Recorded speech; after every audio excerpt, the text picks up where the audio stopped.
चलिए शुरू करते हैं डे 5 लेक्चर 1। साहब आज का टॉपिक है बिजनेस इन्वायरमेंट। सबसे पहले जानेंगे व्हाट इज बिजनेस इन्वायरमेंट। साहब जी, business environment is the sum total of all individual, institutional and other forces that are outside the control of business enterprise but that may affect its performance and working. Hence business environment may be defined as sum total of all those external factors and forces that influence the function of business enterprise. एक note याद रखिएगा, in fact environment includes internal factors as well as external factors.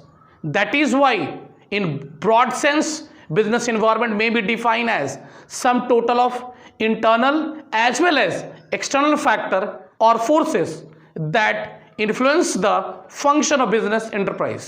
But in narrow sense only the external factors are considered as a part of business environment because they are beyond the control of business enterprise, while internal factors are within the control of business enterprise. चलिए अब समझते हैं external environment के बारे में। साहब what is external environment. साहब बेहतर समझने के लिए हम लोग एक्सटर्नल एनवायरनमेंट को दो पार्ट में डिवाइड कर दिए हैं। Number 1 micro environment, number 2 macro environment.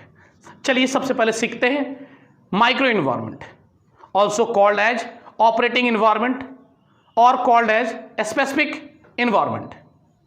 साहब देखते हैं क्या होता है माइक्रो एनवायरनमेंट।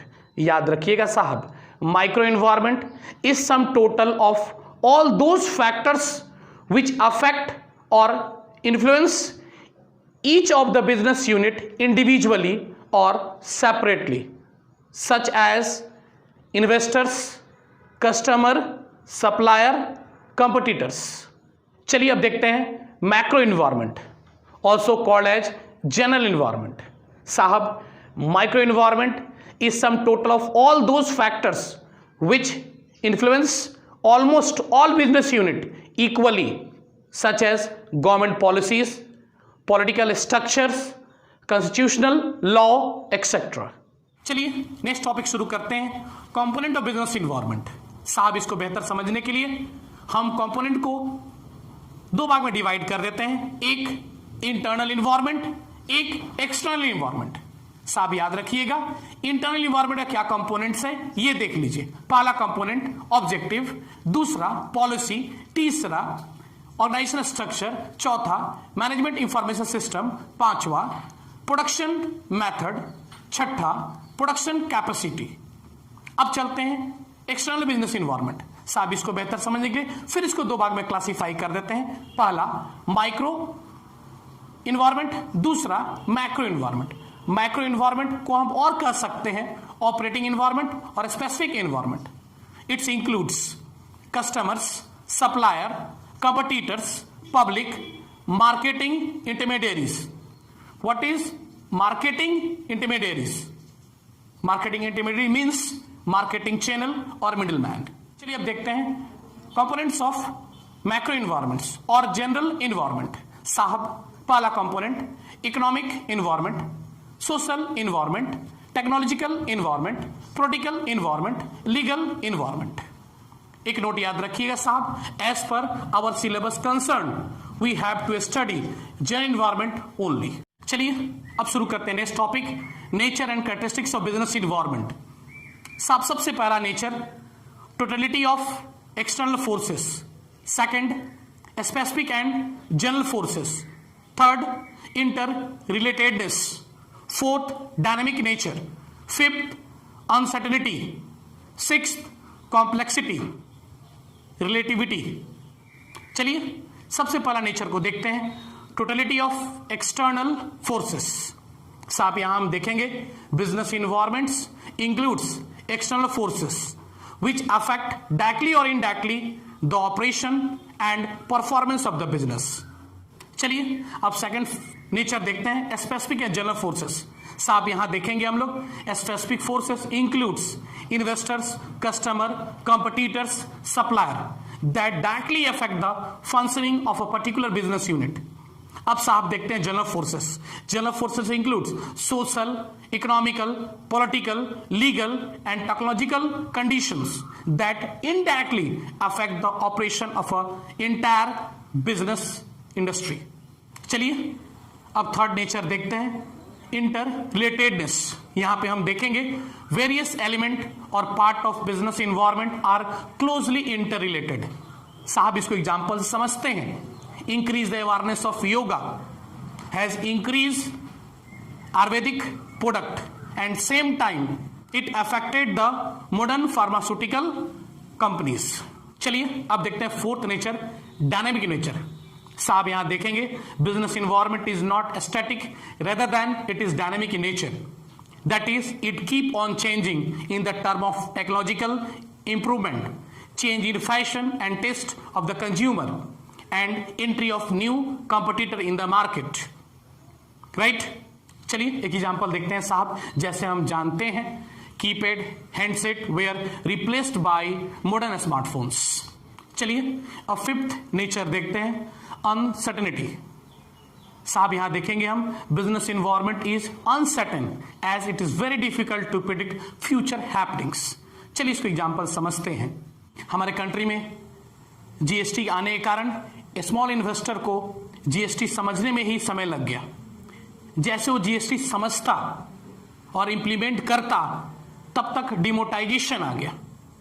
जब तक वो डिमोटाइजेशन और कैशलेस का इंपॉर्टेंस समझकर अपने बिजनेस को ऑनलाइन लेने लगा तो फिर साहब ये कोरोना पेंडेमिक आ गया. साहब हमें ये पता चल गया एग्जाम्पल से कि हमारा फ्यूचर इतना अनसर्टेन है कि फ्यूचर को हम प्रिडिक्ट नहीं कर सकते. साहब हमको समझने और संभलने का मौका ही नहीं मिलता. चलिए अब सिक्स्थ नेचर देखते हैं, कॉम्प्लेक्सिटी. साहब यहां हम देखेंगे business environment is very complex as it is very difficult to know that relative impact of the social, economic, political, technological and legal factors on change in demand of the product in the market. चलिए example देखते हैं. साहब हमारा business environment इतना complex यहां पे है कि साहब कभी कस्टमर का टेस्ट एंड प्रेफरेंस बदल जाता है और कभी गवर्नमेंट का पॉलिसीज बदल जाता है. चलिए अब देखते हैं सेवेंथ नेचर, रिलेटिविटी. यहां हम देखेंगे business environment is relative concept since is differ from country to country and even region to region. चलिए इसको एग्जांपल समझते हैं. साहब Indian technology is quite differ from the technology of Japan.